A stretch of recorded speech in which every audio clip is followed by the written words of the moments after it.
श्री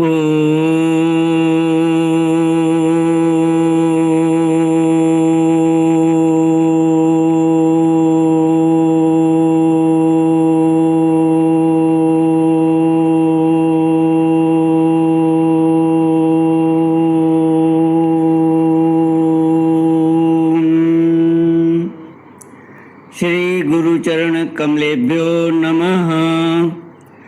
श्री सरस्वत्यै नमः। श्री गणेशाय नमः। श्री विष्णवे नमः। श्री कृष्ण गोविंद हरे मुरारे, हे नाथ नारायण वासुदेव। श्री कृष्ण गोविंद हरे मुरारे, हे नाथ नारायण वासुदेव। हे नाथ नारायण वासुदेव। हे नाथ नारायण वासुदेव। हे नाथ नारायण वासुदेव। श्री कृष्ण गोविंद हरे मुरारे, हे नाथ नारायण वासुदेव। ओम नमो भगवते वासुदेवाय। ओम नमो भगवते वासुदेवाय। ओम नमो भगवते वासुदेवाय। ओम नमो भगवते वासुदेवाय। ओम नमो भगवते वासुदेवाय।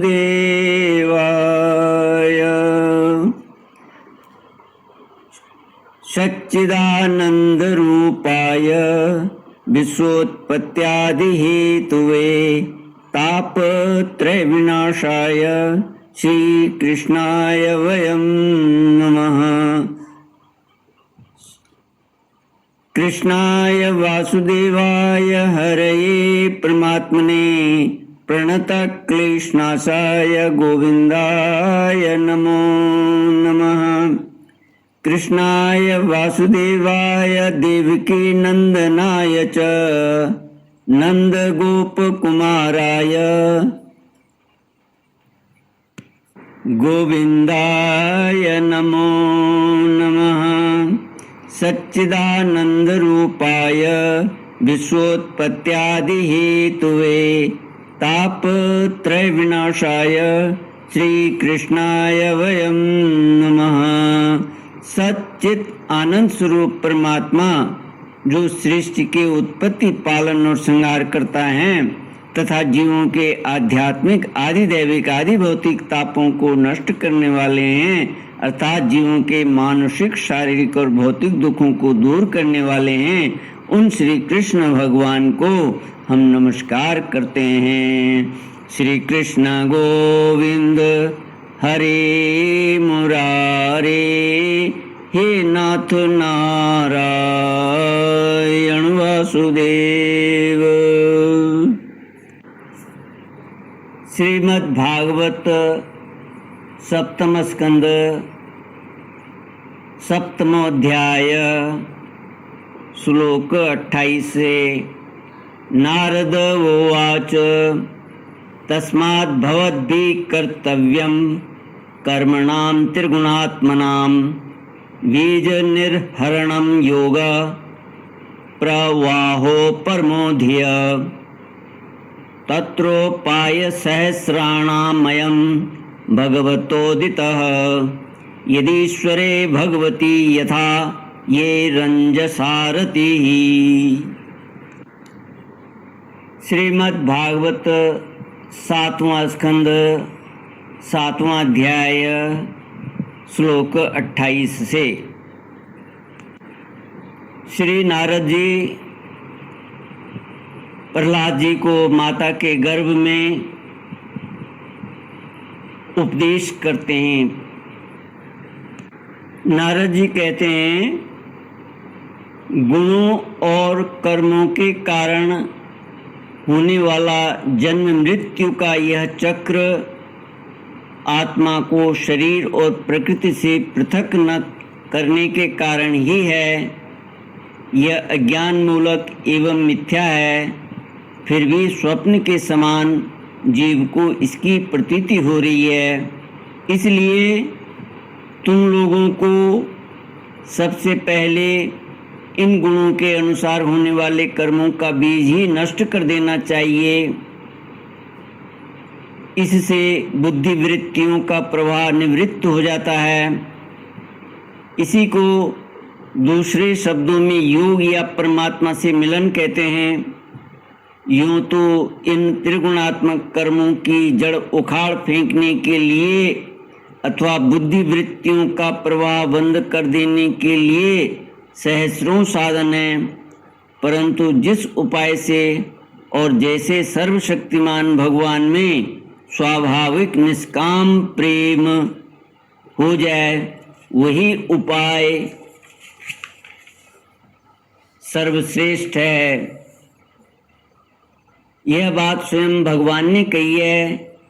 गुरु की प्रेम पूर्वक सेवा, अपने को जो कुछ मिले वह सब परमात्मा प्रेम से भगवान को समर्पित कर देना, भगवत प्रेमी महात्माओं का सत्संग, भगवान की आराधना, उनकी कथा वार्ता में श्रद्धा, उनके गुण और लीलाओं का संकीर्तन, उनके चरण कमलों का ध्यान और उनके मंदिर मूर्ति आदि का दर्शन पूजन आदि साधनों से भगवान में स्वाभाविक प्रेम हो जाता है।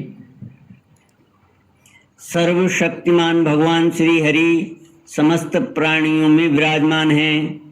ऐसी भावना से यथाशक्ति सभी प्राणियों की इच्छा पूर्ण करे और हृदय से उनका सम्मान करे। काम, क्रोध, लोभ, मोह, मद और मत्सर, इन 6 शत्रुओं पर विजय प्राप्त करके जो लोग इस प्रकार भगवान की साधना भक्ति का अनुष्ठान करते हैं, उन्हें उस भक्ति के द्वारा भगवान श्री कृष्ण के चरणों में अनन्य प्रेम की प्राप्ति हो जाती है। श्री कृष्ण गोविंद हरे मुरारे, हे नाथ नारायण वासुदेव। नारद जी आगे कहते हैं, जब भगवान के लीला शरीरों से किए हुए अद्भुत पराक्रम, उनके अनुपम गुण और चरित्रों को श्रवण करके अत्यंत आनंद के उद्रेक से मनुष्य का रोम रोम खिल उठता है, आंसुओं के मारे कंठ गदगद हो जाता है और वह संकोच छोड़कर जोर जोर से गाने, चिल्लाने और नाचने लगता है। जिस समय वह ग्रस्त पागल की तरह कभी हंसता है, कभी करुण क्रंदन करने लगता है, कभी ध्यान करता है, तो कभी भगवत भाव से लोगों की वंदना करने लगता है।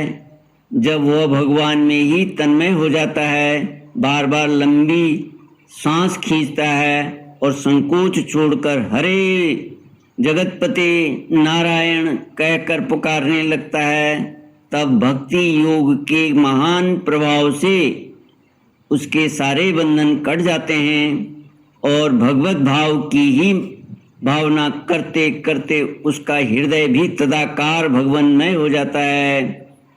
उस समय उसके जन्म मृत्यु के बीजों का खजाना ही जल जाता है और वह पुरुष श्री भगवान को प्राप्त कर लेता है। इस अशुभ संसार के दलदल में फंसकर अशुभमय हो जाने वाले जीव के लिए भगवान की यह प्राप्ति संसार के चक्र को मिटा देने वाली है। इसी वस्तु को कोई विद्वान ब्रह्म और कोई निर्वाण सुख के रूप में पहचानते हैं। इसलिए मित्रों, तुम लोग अपने अपने हृदय में हृदयेश्वर भगवान का भजन करो। असुर कुमारों, अपने हृदय में ये आकाश के समान नित्य विराजमान भगवान का भजन करने में कौन सा विशेष परिश्रम है। ये बात प्रहलाद जी अपने मित्रों से कहते हैं। भगवान समान रूप से समस्त प्राणियों के अत्यंत प्रेमी मित्र हैं, और तो क्या अपने आत्मा ही हैं। उनको छोड़कर भोग सामग्री इकट्ठी करने के लिए भटकना, राम राम, कितनी मूर्खता है। अरे भाई, धन, स्त्री, पशु, पुत्र, पुत्री, महल, पृथ्वी, हाथी, खजाना और भांति भांति की विभूतियां, और तो क्या संसार का समस्त धन तथा भोग सामग्रियां इस क्षणभंगुर मनुष्य को क्या सुख दे सकती है। वे स्वयं ही क्षणभंगुर हैं। जैसे इस लोक की संपत्ति प्रत्यक्ष नाशवान है, वैसे ही यज्ञों से प्राप्त होने वाले स्वर्ग आदि लोक भी नाशवान और आपेक्षिक, एक दूसरे से छोटे बड़े ऊंचे नीचे हैं। इसलिए वे भी निर्दोष नहीं हैं। निर्दोष हैं केवल परमात्मा। न किसी ने उनमें दोष देखा है और न सुना है। अतः परमात्मा की प्राप्ति के लिए अनन्य भक्ति से उन्हीं परमेश्वर का भजन करना चाहिए। इसके सिवा अपने को बड़ा विद्वान मानने वाला पुरुष इस लोक में जिस उद्देश्य से बार बार बहुत से कर्म करता है, उस उद्देश्य की प्राप्ति तो दूर रही, उल्टा उसे उसके विपरीत ही फल मिलता है और निसंदेह मिलता है। कर्म में प्रवृत्त होने के दो ही उद्देश्य हैं, सुख पाना और दुख से छूटना। परंतु जो पहले कामना न होने के कारण सुख में निमग्न रहता था, उसे ही अब कामना के कारण यहाँ सदा सर्वदा दुख ही भोगना पड़ता है। मनुष्य इस लोक में सकाम कर्मों के द्वारा जिस शरीर के लिए भोग प्राप्त करना चाहता है, वह शरीर ही पराया सियार कुत्तों का भोजन और नाशवान है। कभी वह मिल जाता है तो कभी भी छूट जाता है। जब शरीर की ही यह दशा है, तब इससे अलग रहने वाले पुत्र, स्त्री, महल, धन, संपत्ति, राज्य, खजाने, हाथी, घोड़े, मंत्री, नौकर, चाकर, गुरुजन और दूसरे अपने कहलाने वालों की तो बात ही क्या है। ये तुच्छ विषय शरीर के साथ ही नष्ट हो जाते हैं। ये जान तो पड़ते हैं पुरुषार्थ के समान, परंतु हैं वास्तव में अनर्थ रूप ही। आत्मा स्वयं ही अनंत आनंद का महान समुद्र है।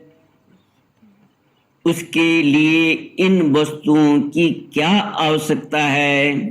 भाइयों, तनिक विचार तो करो। जो जीव गर्भाधान से लेकर मृत्यु पर्यंत सभी अवस्थाओं में अपने कर्मों के अधीन होकर क्लेश ही क्लेश भोगता है, उसका इस संसार में स्वार्थ ही क्या है। यह जीव सूक्ष्म शरीर को ही अपना आत्मा मानकर उसके द्वारा अनेकों प्रकार के कर्म